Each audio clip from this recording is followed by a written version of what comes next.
Je suis Anne-Charlotte Quinger, voisin. Je travaille au musée d'Orsay en tant qu'architecte chef de projet.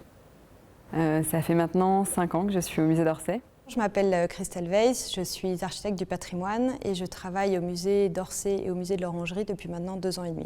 En tant que chef de projet, j'ai été amenée à travailler sur plusieurs projets variés, tant au niveau de l'accueil que des espaces muséographiques ou tertiaires. L'architecte, c'est la personne qui arrive très en amont du projet, qui réfléchit très en amont sur quelle est la meilleure et la plus belle façon de construire et d'intervenir dans un lieu, dans un site. Ça passe par la conception, le suivi d'un chantier et jusqu'à la livraison. Donc de la conception, on part d'un espace donné, de contraintes d'un client. On dessine le projet, on peut être amené à faire des images, des photomontages pour visualiser ce que ça donnera dans l'espace. Ensuite, on passe à la phase chantier, donc on fait le suivi de chantier de A à Z.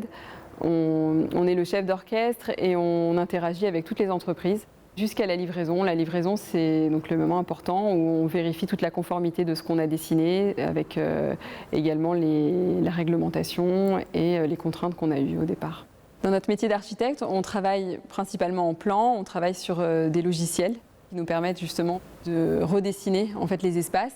On travaille aussi sur des logiciels de CAO qui nous permettent de faire des photomontages, des vues 3D, des simulations pour se rendre compte dans l'espace ce que ça peut donner et montrer aux clients le projet.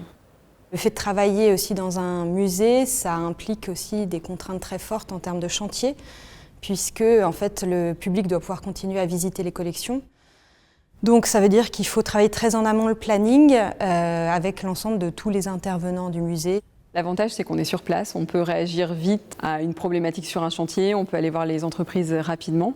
On peut aussi revenir sur le lieu à aménager et prendre des cotes, revérifier, voilà, ça c'est pratique. Lors de nos opérations, on travaille beaucoup avec les autres services du musée, parfois parce qu'on répond à leurs besoins, mais aussi parce que quand on est en chantier, on a besoin de communiquer. Quand on travaille sur, par exemple, le réaménagement de salles d'exposition, il y a une interaction très forte évidemment avec les conservateurs, puisqu'on a le même objectif de la mise en valeur des œuvres d'art dont ils sont eux les spécialistes. Pour être un bon architecte, il faut savoir répondre aux demandes du client, mais aussi aux contraintes de site. Il faut savoir être réactif pour réagir vite aux problématiques de chantier, aux problématiques également de conception. Comme autre qualité, je dirais qu'il y a à la fois la souplesse, mais alliée à une certaine persévérance, puisque la vie d'un projet, depuis l'esquisse jusqu'à la réalisation, est assez longue et pleine de rebondissements.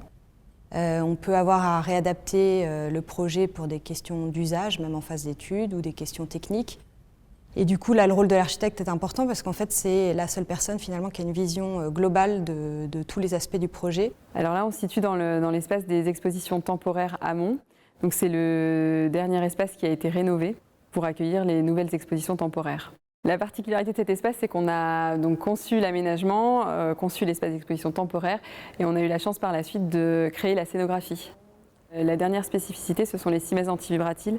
Elles ont été réalisées pour atténuer les vibrations du RER qui passent juste en dessous les salles d'exposition temporaires. Elles sont constituées de ressorts donc, qui atténuent ces vibrations et elles permettent de préserver les œuvres qui sont fixées sur ces cimaises. On est actuellement dans la grande galerie qui a été créée en 2006. On a travaillé sur le contraste entre la force expressive de cette galerie, par l'emploi du béton brut et de la lumière zénitale, pour y installer les œuvres les plus frappantes de la collection, qui sont les grands formats des peintres primitifs. Et puis par contraste, dans les salles qui sont de l'autre côté de cette cimaise et qui n'ont pas de lumière naturelle, de travailler sur une succession de petites salles monographiques plus intimistes, chacune dédiée à 1 ou 2 artistes. Ce que j'aime particulièrement dans ce métier, c'est les projets variés et différents. En particulier au musée d'Orsay, ça peut aller d'un aménagement d'un espace muséographique, un espace tertiaire, mais aussi dernièrement une scénographie comme Signac collectionneur. Alors, ce que j'aime dans le métier, donc il y a à la fois le côté créatif et l'exigence de rigueur dans l'analyse et dans la conception. Quand on a vraiment travaillé longtemps sur un projet et qui se réalise, et qui correspond vraiment à ce qu'on avait dans la tête, c'est sûr que c'est un sentiment assez enthousiasmant et satisfaisant.